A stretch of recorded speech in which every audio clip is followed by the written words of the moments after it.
Hello दोस्तों, नमस्कार, good morning, सुप्रभात। स्वागत है आपका आपके अपने channel GK study by KM पर। आज का ये वीडियो आपके लिए काफ़ी फ़ायदेमंद होने वाला है, क्योंकि आज मैं आपको मध्य प्रदेश पुलिस भर्ती 2020 से रिलेटेड कि उसमें क्या योग्यता रह सकती है, पदों की संख्या क्या होगी, सिलेबस क्या होगा, परीक्षा कब तक होगी, नोटिफिकेशन कब तक आएगा, इस तरह की जो भी कन्फ्यूज़न है उनके लिए मैंने वीडियो आपके लिए बनाया। और क्या जो कट ऑफ है वो कहाँ तक जा सकता है, इसका भी 16-17 में इसका क्या एवरेज रहा था, पेपर का जो मोड है वो किस तरह का रहता है, तो मैं आपको ये सब बताऊंगा आज के इस वीडियो में। तो आइए स्टार्ट करते हैं। जो योग्यता, अगर हम इस भर्ती की योग्यता की बात करते हैं तो योग्यता हर वो स्टूडेंट जिसका 10th क्लियर है, कि 10th से ऊपर हर कोई स्टूडेंट फॉर्म भर सकता है। इसमें 10th 12th ग्रेजुएशन पीजी सब भर सकते हैं। तो ये तो कन्फ्यूज़न आपके हिसाब से रहना नहीं चाहिए, क्योंकि योग्यता क्या रहेगी, ये तो 10th पास हर कोई भर सकते हैं। पदों की संख्या क्या होगी, तो ये आप अधिकतर लोगों को पता होगा कि 4269 पोस्ट की बात चल रही। कुछ पोस्ट इंक्रीज़ हो भी सकती है या नहीं भी हो सकती, लेकिन ये पोस्ट आपके लिए आ सकती है। अगर हम परीक्षा कब होगी इस बात पर बात करते हैं, तो जिस तरह से अभी ओबीसी आरक्षण का जो मुद्दा कोर्ट में चल रहा है 14% 27% को लेकर, ये जब तक सोल्व नहीं होगा तब तक शायद उन लोगों के लिए नोटिफिकेशन निकालना थोड़ा मुश्किल है सरकार के लिए, क्योंकि वो पोस्ट किस हिसाब से डिवाइड करें 14% या 27%। तो शायद जब तक ये केस कोर्ट में है तब तक हम इंतज़ार कर सकते हैं। जैसे अगर कोर्ट का केस क्लियर हो जाता है, उसके बाद आपको तुरंत नोटिफिकेशन और रूल बुक मिल जाएगी। तो कह सकते हैं कि जुलाई एंड तक आपको नोटिफिकेशन मिल सकता है, जुलाई एंड तक। और अगस्त शायद आपका फॉर्म भराने के लिए हो। लेकिन इतना कंफर्म है कि आपके एग्ज़ाम अक्टूबर, नवंबर, दिसंबर इन 3 महीनों के अंदर आपको मध्य प्रदेश पुलिस कांस्टेबल की एग्ज़ाम दिख सकती है। तो आपके लिए ये मुद्दा नहीं कि एग्ज़ाम कब होगी क्या, क्योंकि एग्ज़ाम तो होनी है। और अगर आपको पोस्ट लेनी है तो आपको ये इंतज़ार करना अच्छा नहीं होगा, क्योंकि जिस तरह से पोस्टों की संख्या इस बार कम है, 4269 पोस्ट ही है।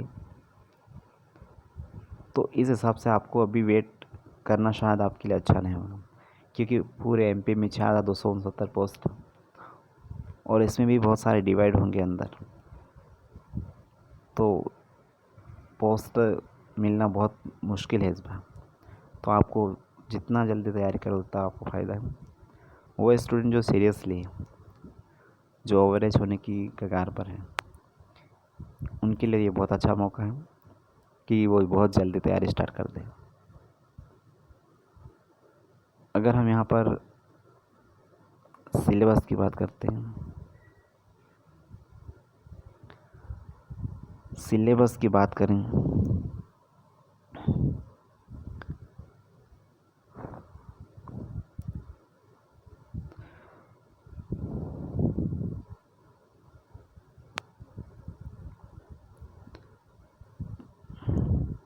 तो इस तरह से आपके सामने ये पेज खुल रहा है।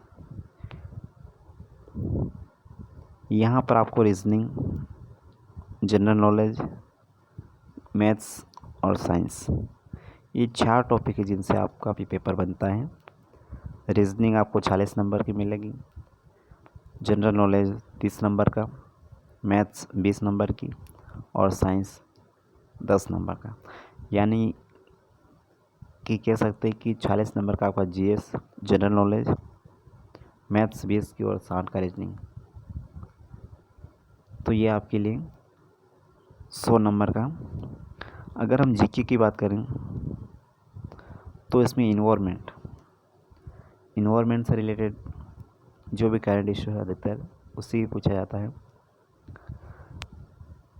प्राणी विज्ञान है जूलॉजी, बॉटनी और केमिस्ट्री, ये आपके साइंस बैकग्राउंड से हैं।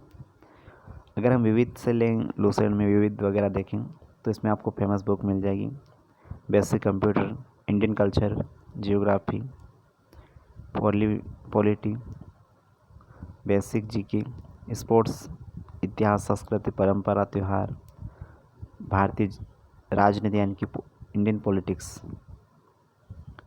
हिस्ट्री, फिजिक्स, तो ये आपको मिल जाएंगे। अगर ये साइंस में हम देखें तो यही फिजिक्स, केमिस्ट्री, बायोलॉजी। अगर हम मैथ्स की बात करें तो आपको एवरेज परसेंटेज अधिकतर मिलते हैं, रेशो, प्रॉफिट एंड लॉस, घड़ी वगैरह, अनुपात, work in time, time and distance, इस तरह से आपको मैथ्स के टॉपिक मिल जाएंगे। ये वर्बल और नॉन वर्बल रीजनिंग आपको मिल जाएगी, डाटा इंटरप्रेशन किस तरह से होता है, एनालिटिक्स रीजनिंग मतलब कोडिंग डिकोडिंग किस तरह से होता है। तो इस तरह से आपको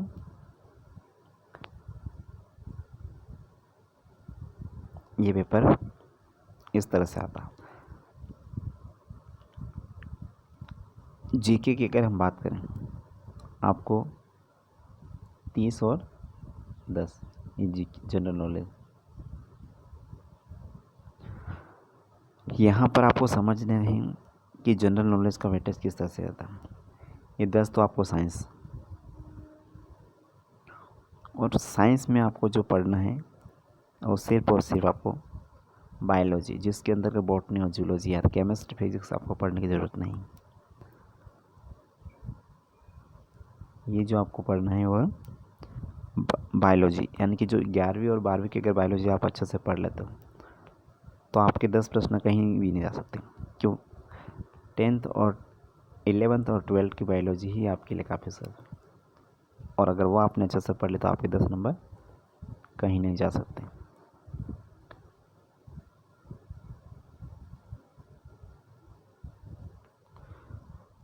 और अगर हम 30 नंबर में बात करें, जो 30 नंबर का जनरल नॉलेज है उसमें आपको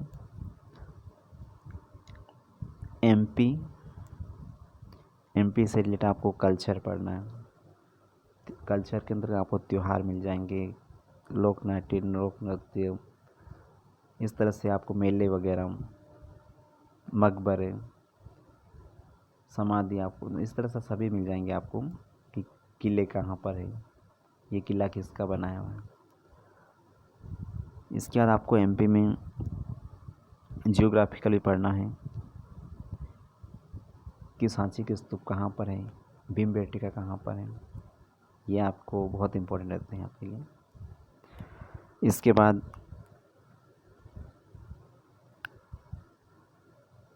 आपको एमपी से रिलेटेड हर न्यूज़ को पढ़ना, करंट को भी आपको लेना है। और अगर हम 30 में से डिवाइड करें तो मिनिमम 15 नंबर आपको एमपी से ही मिलेंगे और 15 नंबर आपको इंडियन और वर्ल्ड से बहुत कम पूछा जाता है। वर्ल्ड में अगर आपको कुछ पूछेंगे तो वो जियोग्राफी पूछ सकते हैं कि कोई करंट में अगर कोई बड़ी घटना होती है और उसी को आपको पूछ सकते हैं, बाकी नहीं पूछेंगे। इन 15 नंबर ये आपको लूसेंट से ही कवर करने हैं।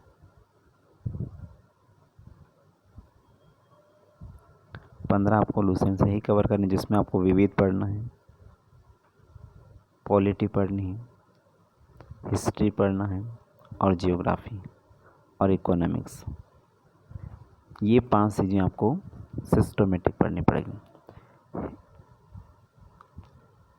हिस्ट्री, पॉलिटी, इकोनॉमी और जियोग्राफी, ये इन सभी से मिलाकर आपको 15 नंबर मिलेंगे। अगर ये नहीं कर पाओ आप लोग और आपके पास टाइम की कमी है अभी, तो आपके पास जो मौका है वो एमपी को अच्छे से कर लो।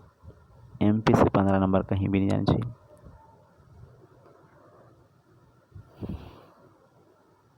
और एक तरफ आपका साइंस है जो कि 10 नंबर का है, जिसमें आपको बायोलॉजी पढ़ने की 11th और 12th की। अगर हम इसके बाद मैथ्स पर जाते हैं,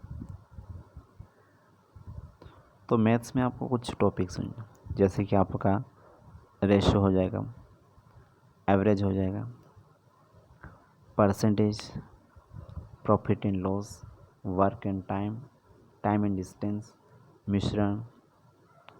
ये 8-10 टॉपिक है जिनको आपको अच्छे से पढ़ना, मतलब 10 टॉपिक। इसके सिवा आपको मैथ्स में दूसरा जो चैप्टर ट्रिकोमेट्री वगैरह है, इनको पढ़ने की ज़रूरत नहीं है, क्योंकि ये बहुत कठिन होते हैं और इनको सीखने में आपको टाइम लगेगा। इसलिए बेहतर है आप इसी पर ध्यान दें, इन 10 टॉपिक पे। और रीजनिंग की अगर बात करें, तो रीजनिंग में आपको कोडिंग डिकोडिंग मिल जाएंगी, लुप्त संख्याओं को भरना है आपको, वो मिल जाते हैं अधिकतर।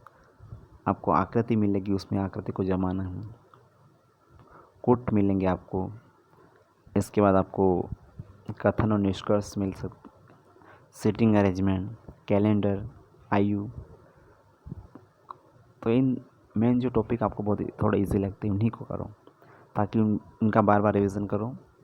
तो आपके लिए जो रीजनिंग में अगर अपन 40 माने, 40 में से आपके लिए 30 नंबर कहीं ना कहीं सेफ रहते हैं। तो अब आपकी जो स्ट्रेटजी होनी चाहिए वो रीजनिंग आपके लिए 30 नंबर आपको आराम से कवर करा देंगे। एमपी अच्छे से कर लो, यहाँ 15 में से 12-13 नंबर ऑन एन एवरेज कर सकते हो।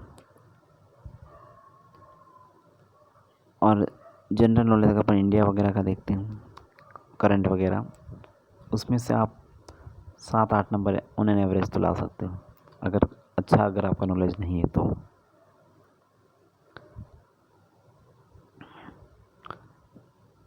साइंस में अगर आप 10 में से 4-5 नंबर ऑन एन एवरेज ला सकते हो।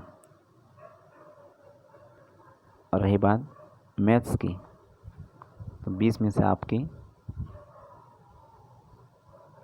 10 नंबर, तो 30, 2, 40, 50, 50 और 9, 59, 59 और 65। आपका जो एवरेज स्कोर होना चाहिए 63 to 65।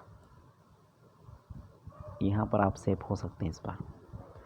अगर 60 से नीचे अगर आपने इस बार सोचा, तो आपका सिलेक्शन बहुत मुश्किल। 60 से नीचे के स्टूडेंट इस बार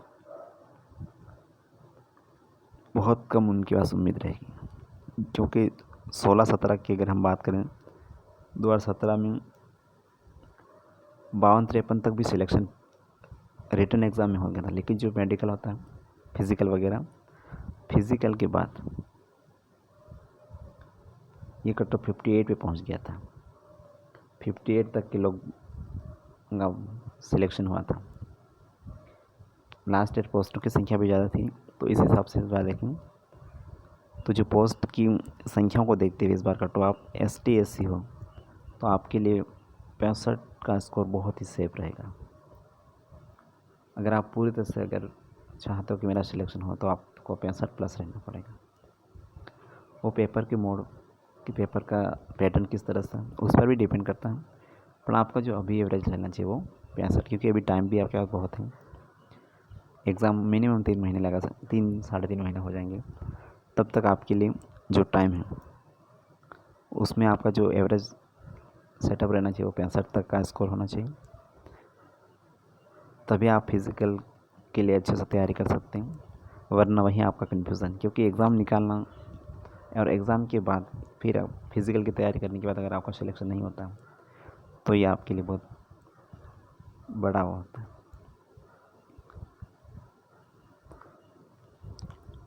तो फ्रेंड्स, आज का मेरा वीडियो बनाने का इतना ही उद्देश्य था।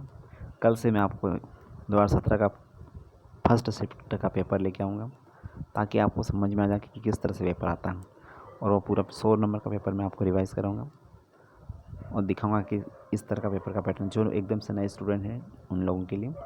जिन लोगों ने दे रखी है उनको तो अनुभव है इस चीज़ का, लेकिन जो एकदम बिगनर है उन लोगों के लिए मैं कल एक पेपर लेके आऊँगा 100 नंबर का, ताकि आपको समझ में आ कि किस तरह से प्रश्न पूछे जाते हैं। तो thanks friend watching this video.